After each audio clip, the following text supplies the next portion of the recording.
Halo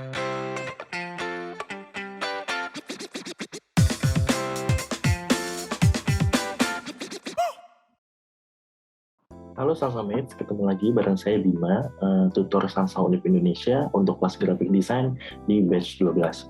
Nah, di batch 12 ini kita belajar tentang digital imaging untuk beberapa produk graphic design, yaitu poster film, desain untuk poster iklan, kemudian social campaign, dan juga transforming foto product into picture style.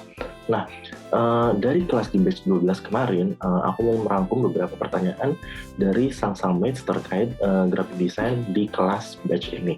Yang pertama, apa aja sih hal yang perlu diperhatikan ketika membuat poster untuk iklan produk?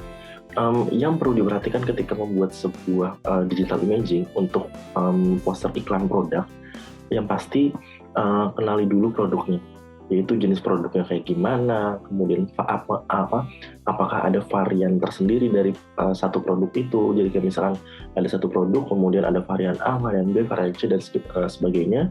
Kemudian kita harus tahu juga target pasar untuk produk itu mau kemana dan sebagainya. Intinya karakter-karakter dari produk yang mau diiklankan nanti itu kayak gimana, kita sebagai graphic designer harus kenal dulu, karena itu yang nanti bisa ngebantu kita buat nentuin konsep dan segala macam.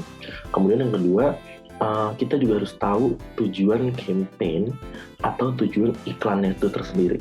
Yang namanya iklan suatu produk itu nggak melulu untuk menjual produk itu, tapi kadang dia juga bertujuan untuk misalnya kayak mengenalkan suatu produk atau mengenalkan varian baru dari suatu produk itu, atau bahkan si company-nya itu mau ngadain sebuah campaign yang terkait sama satu produk itu.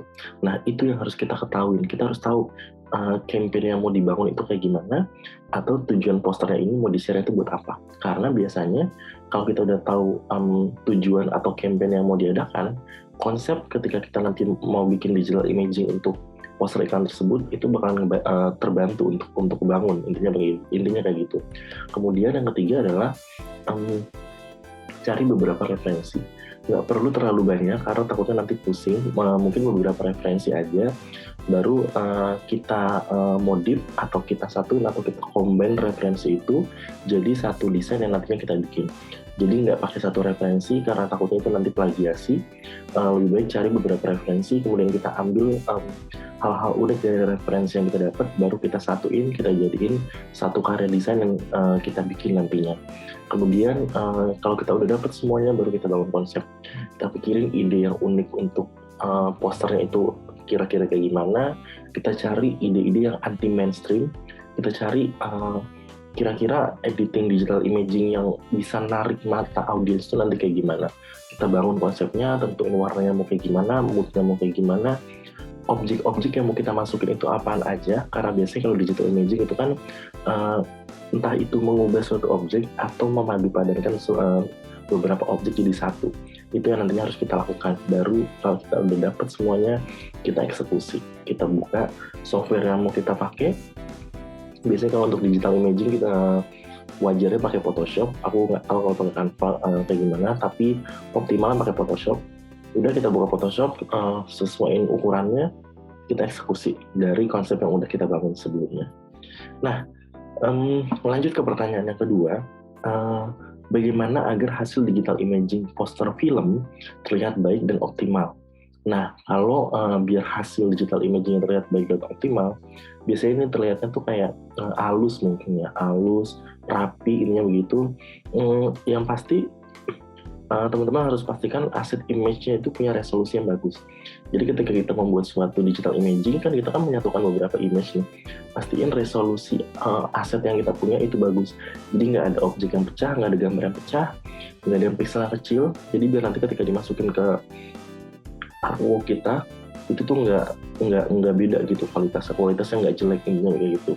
Kemudian tentuin dan ketahui jarak pandangnya pertama. Posisi gambar, kemudian rasio tiap objek yang masuk. Jarak pandang itu maksudnya kan ketika kita nyatuin beberapa gambar, ada yang posisinya di depan, ada yang di belakangnya lagi, ada yang di belakangnya lagi, ada yang lebih belakang dan segala macam. Kalau yang namanya jarak pandang makin dekat kan makin besar. makin ke belakang makin kecil, makin ke belakang lagi makin kecil lagi. Nah itu yang harus kita tentuin, kira-kira objek yang paling depan itu tuh siapa, atau objek yang paling depan itu apa. Jadi itu yang harus ukurannya itu paling gede ini kayak gitu. Nah, dan seterusnya. Kemudian posisi gambarnya juga. Kalau emang yang paling gede itu paling depan, ya udah berarti layarnya kan yang paling depan gitu. Nanti ditindih lagi sama yang belakang, berarti kan ketutupan sama yang depannya dan segala macam. Pokoknya sewajar-wajarnya sebuah objek itu ditempatkan, intinya begitu. Kemudian rasionya, yang kecil yang mana, yang besar yang mana, yang lebih besar yang mana, yang lebih kecil yang mana, itu tergantung dari jarak pandangnya itu sebenarnya. Nah, kalau kita udah tahu nih penempatan tiap-tiap objeknya gimana, kita tentuin lagi mana yang blur, yang mana yang fokus. Karena yang namanya kita motret, pasti ada yang fokusnya mana, ada yang blurnya yang mana. Gunanya yang pertama, buat nentuin titik fokusnya ini audiens harus ngeliat kemana. Itu yang pertama.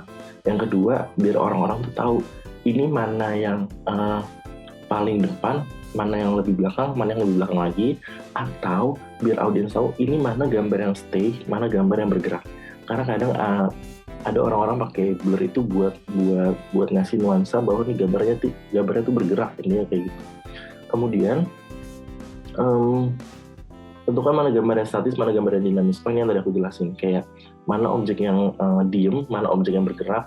Karena biasanya kalau objek yang bergerak itu ada blur di buntutnya atau di bagian-bagian tertentu, biar kesannya tuh kayak swing gitu, kayak mungkin ada objek yang terbang atau ada objek yang lompat, entah itu gimana. Tapi kalau yang gambarnya diem, ya udah berarti dia kan nggak ada blur. Emang udah stay fokus di situ aja. Baru kalau semuanya udah rapi, posisi dan segala macam, blur dan fokusnya udah kita tentuin, baru kita atur tone dan juga grading dari poster itu.